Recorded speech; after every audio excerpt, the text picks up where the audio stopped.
Oh, of the document, sure. I'll have to get that from her. She's at work today.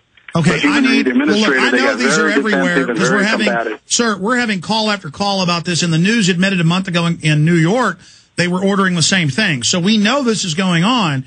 We just need the proof. So everybody send it. If whoever's got it, send it to showtips@infowars.com and Aaron at infowars.com. Thank you so much, sir. Michael in Chicago. Well, before I go to Michael in Chicago, here is the hotline number specifically if you were told you'd be fired if you didn't take the shot. And specifically on top of it, if you have a letter, you can send us 888-201-2244, 888-201-2244. Here it is, 888-201-2244. Because if we can prove this is going on, which we know it is, everybody's calling in with it happened to their wives and husbands and other people, then we can have a united front by admitting this is going on. Let's talk to Michael in Chicago. Michael, you're on the air. Thanks, Alex. A couple of quick items. My sister-in-law is a nurse in Northern California, and they've consistently tried to have her take the normal flu shots, and she's consistently refused. So I'll be in touch with her shortly to see, because we were trying to work on a strategy because we knew that, they'd be pushing really hard, if not mandatory, for her to get the H1N1 shot. So I'll get that information from her. Second item, and I'm former military. This is in the Chicago breaking news deal, so something weird's going on here. Down here at University of Chicago, and I'm in the area and affiliated with a lot of the medical folks down there. Professor just died due to a plague, some sort of plague deal that he was working on. Very suspicious story here.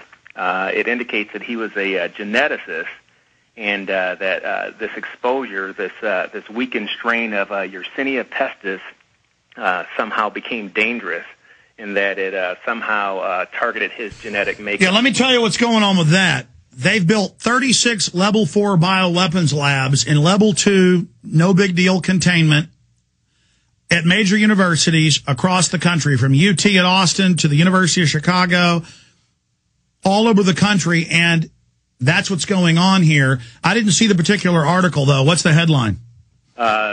Chicago Department of Public Health, plague death not a threat to public health. So now they're giving antibiotics to family, friends, and coworkers of this guy. And they don't know what they're downplaying it. But if you read the article, there's a lot of unanswered questions here. If I could jump, just the other day, we were at our daycare, and again, I'm in the University of Chicago, so everyone's, in medical, whatever. One of the doctors hopped up. Her child is in the class with us, and she gave this huge pitch. She's been in touch with the Department of Public Health, you name it, and it is imperative that get the kids vaccinated. You get vaccinated when the vaccine becomes they're available. brainwashing. Walgreens give mothers stickers in Austin that say, "I vaccinated my child. I care." So it's like a cult of pro-vaccine people marching around, arrogantly writing editorials in everybody's face. Yeah, they're absolutely nuts with it down here, including the woman who told us that we want to give vitamins to our daughter, which turned out to be fluoride for her teeth. Amazing. God bless you, sir. I want to bring Paul Watson up briefly. And then specifically, guys, I'm having trouble with my call list computer in here. If you'll handwrite me, Bob, the any key whistleblower calls on our hotline, I'll be able to get it up. We're going to go to Steve, Ron, Alan, Jonathan here in just a moment with key info. But I wanted to bring Watson up. Watson, what's the best email for people to get into? I know you have several. For you to scan for letters that nurses and doctors are being given, ordering them to take the shot or they're fired, because we can break the hoax that Obama's put out saying nobody's got to take it. We've confirmed they're doing this, but we need the letters, not just people calling in with it. We have some New York articles where they are saying they want to make people take it, but then they backed off somewhat, so they're testing the water. But I want to put you on this to with a bird's eye view to watch for the emails, because people keep calling saying they've sent them, but we've missed them in the thousands of emails. What's the best email for you, Watson? The best email, and this, if you send it to this one, both myself and Kurt will get it at the same time, because we've both got access, is writers@infowars.com. Okay, and that doesn't go into a general mailbox? You have a certain box for that? that goes direct to me in my personal email as well. What do you think about all this craziness going on? I think that they're definitely preparing for a mass vaccination campaign. I don't think it's going to be enforced at gunpoint, but as we've discussed before, it's going to be about threatening people's jobs and taking people's rights away if they don't take it.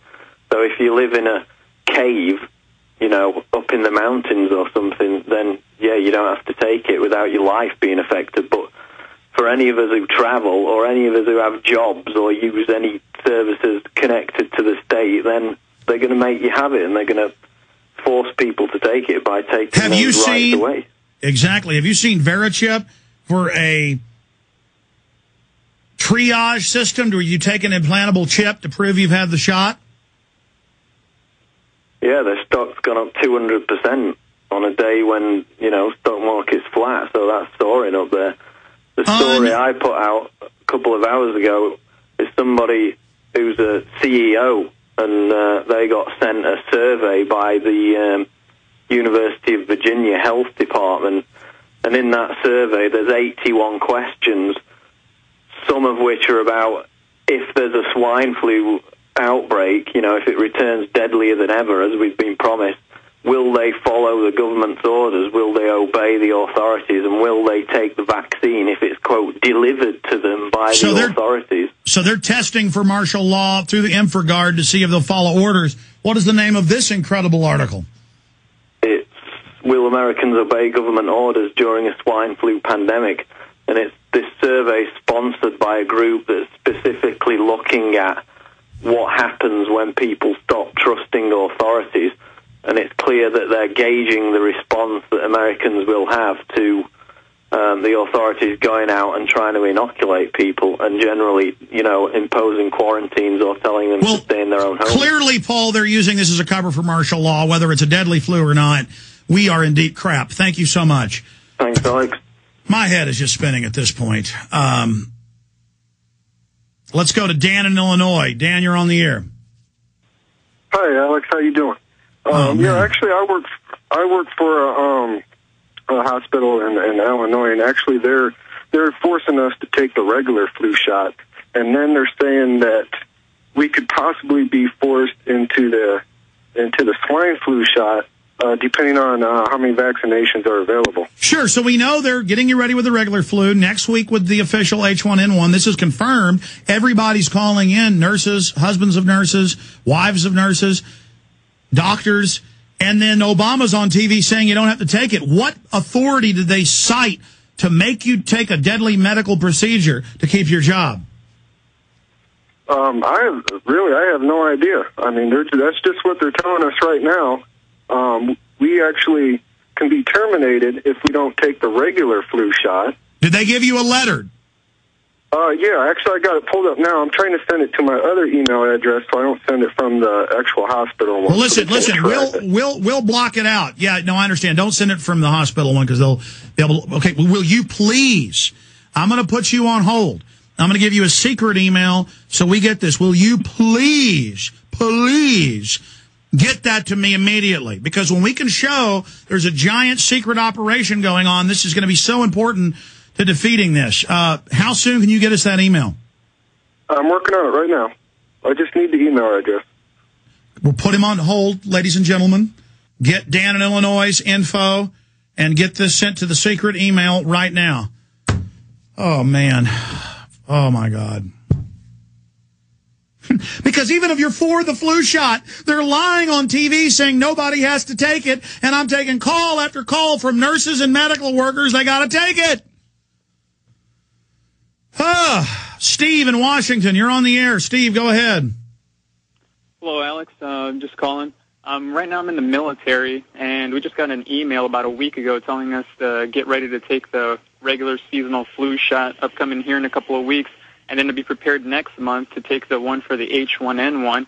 But, listening to your program over the past few months, you've been talking about all the negative effects it's been having when they were going through the trials. So, from my point of view, I think I'm better off just taking my chances getting the swine flu, considering how it really hasn't had much of an effect on the people who've been having it. There hardly hasn't been any deaths caused by it. Well, I've got Reuters saying flu experts gear up for pandemic vaccine worry, admitting it's going to hurt all these people, but saying if you get hurt, we're not even going to look at it being the vaccine. And then another Reuters saying swine flu death rates similar to seasonal flu. Expert says no big deal. Yeah, but, what the precedent that they're using from this is really, in my opinion, completely inaccurate based on the fact that there's been such a little effect that it's been having on people. So, well, Steve, never forget that the White House science czar said they want to put sterilants in vaccines and your water to sterilize you. God bless you. The book's Eco Science. John P. Holdren.